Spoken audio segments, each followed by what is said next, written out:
I like one, and then I have to move on. One Guinness? Yes. Yeah. I can do one. It's a treat, really. No, absolutely. Yeah.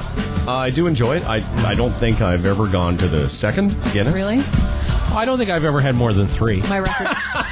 My record is 5. Really? Yeah. Yeah. Because and then I vomited. Hear that? 5. I mean, you hear that? That's funny. I don't think I've ever had more than 3. The place I will go on Saturday, the Celtic Rock. Remember that? Those kids come in that play. Yep. There's guys that'll sit in there and they'll drink that like other guys would drink Canadian or Bud. It's beautiful. But to be fair, I really can't do more than a couple of beers, period, before I need to move on to something that's... Scotch wine. Something a little heavier. More substantial. Thank you, sir. Cognac. More substantial. Hash and 27-year-olds. Yeah, sure. No, I tell you the truth. I find beer... It's more substantial for sure. Yeah. What are you doing? I thought that was funny. It is funny. I don't know if it's clap funny, but... I thought it was clap funny. It was clap funny. You've got the clap. No, I just find beer takes too long.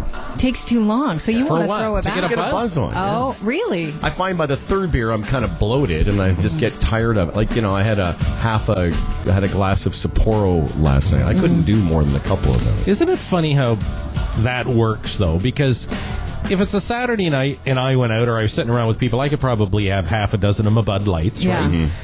And I really probably wouldn't feel it. Yet if I leave here today mid-afternoon and have one beer, one Bud Light, I'll feel a buzz. You know what? Yesterday, Why deal yesterday. Well, it's also time of day, and like even that little champagne we had the other day, I got, you sort of, you feel it. You get that sort of warm feeling. But I could easily drink that. I told you the night that Dan came over, between 3 and a half of us, we drank 4 bottles of wine, and I was fine. I don't get that bloated feeling.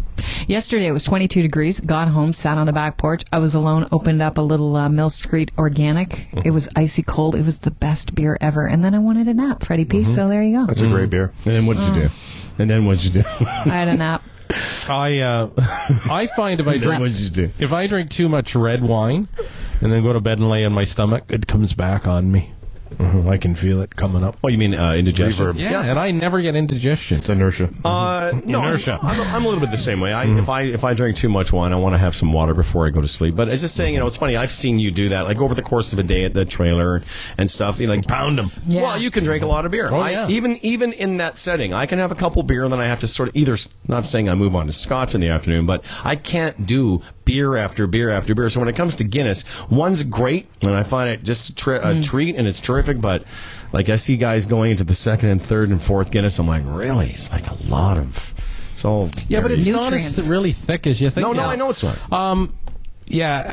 It's funny about beer too, because to me, I like one coffee in the morning. The second coffee never tastes as good. I don't know if you can relate to that, but that's just the way it is with me. Because I pound coffee all day. And the funny thing is about beer, the first couple taste so good, but when you get into 6, 7, and 8, you know what? You really do lose your taste for it. Yeah. It's just because it's at that moment. If everyone else is doing it, that's what you're doing. But I could easily switch to water. It would be a lot cheaper because I get to this threshold where it's not tasting good anymore. I'm just doing it. You just want to have something. It's habitual because the last 90 minutes you've been doing it. Yeah. So, what I drink sometimes when I just want to have something to hold in your hand in a social situation is grapefruit juice and what are you doing? Yeah, let you hold something.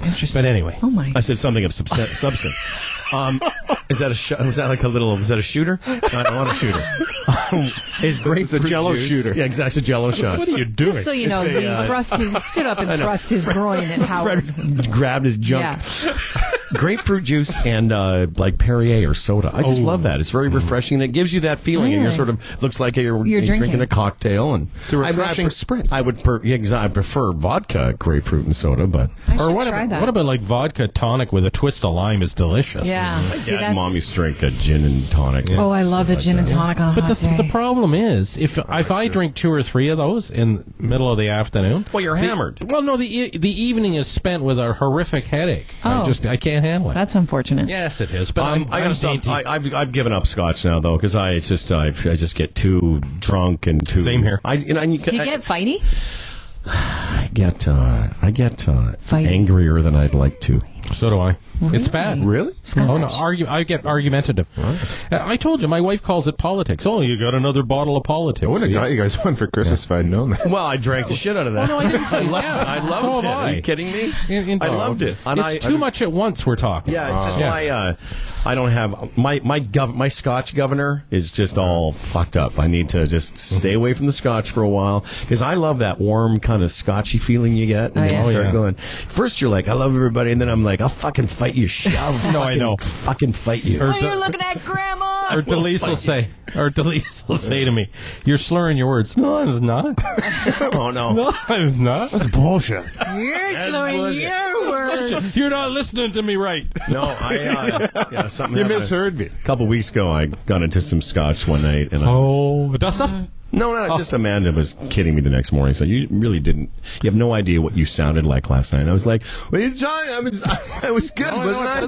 But apparently, when I was talking to her, I was just like a blithering fucking idiot. And I thought, you know what?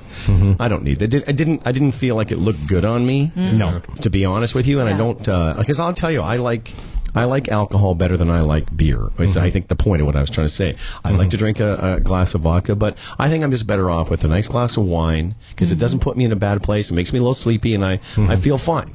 You hit the nail on the head right there when you said it's not, well, basically becoming of you. Yeah, it doesn't look good on you. No, and that's what Delise always says to me, you're my husband, I'm proud of you and everything. You drink that stuff, and all of a sudden you become this person that I'm not big on. Not attracted to. Yeah. Yeah. Well, I didn't mean to Shut up!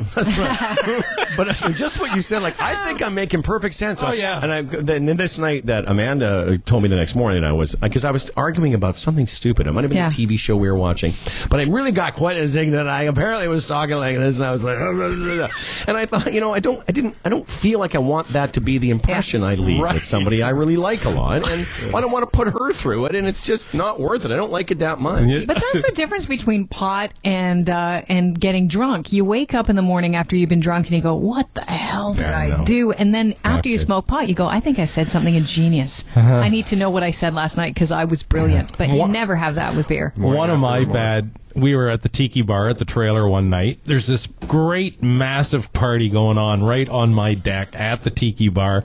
The music's playing. The people are jumping up and down. The dock's bouncing. And I'm drinking the scotch. And then I get into this thing that I really didn't like the music that people were dancing to. The music that they were dancing to uncontrollably. Yeah. The greatest party ever is, this music nowadays. I don't know how you can dance to it. Talk about pudding. You talk about governors. Oh, fuck. Then shut her down. Unplug her. And it's funny, a little bit of scotch, you get warm, you feel good. I don't know, whatever that is, the third, the fourth. The tipping Then you point. start to just get fucking like a dick. Yeah. It's funny you say that about hash, or like I don't find hash is a little bit like wine for me now. Like we haven't smoked it in a few weeks. We talked about it last night. Should we try it? I'm like, I'm not really feeling it right now. Now you're off. But it makes me very kind of mellow, and I feel sort of sleepy. With weed, though, I get like all creative, and I want to write stuff. And for a long time, speaking of stand-up, I wrote a lot of stuff when I was high on pot that I thought, man, this is going to be the best joke ever. And then you look at it the next day, and you're like, I don't even understand what I wrote. Something about a cow and a Quaker Oats man, and how they're fucking in cahoots together. You're like a fucking hamster. They're in a tent, and you're like, the cow was eating the Quaker Oats, and he was fucking I'm like, I don't even understand it now. But once in a while, I wrote a joke on when I was high that actually turned out to be something I could say out loud. But for the most part, not. It's funny. On that note, getting back to scotch, because I've been into the scotch at night. I'll get into a debate with somebody. Oh, Christ. That at that moment when you're drinking the scotch just seems so important. Yeah. And so you just got to get it out and you got to make your point. And then the next morning, when you're sitting around rehashing with the guy you were arguing with, it means nothing. Yeah. Like, who gives a shit? Those Trivial Pursuit cards are all false. I know. Booze. You just back off that a little bit there, but Booze will do ya.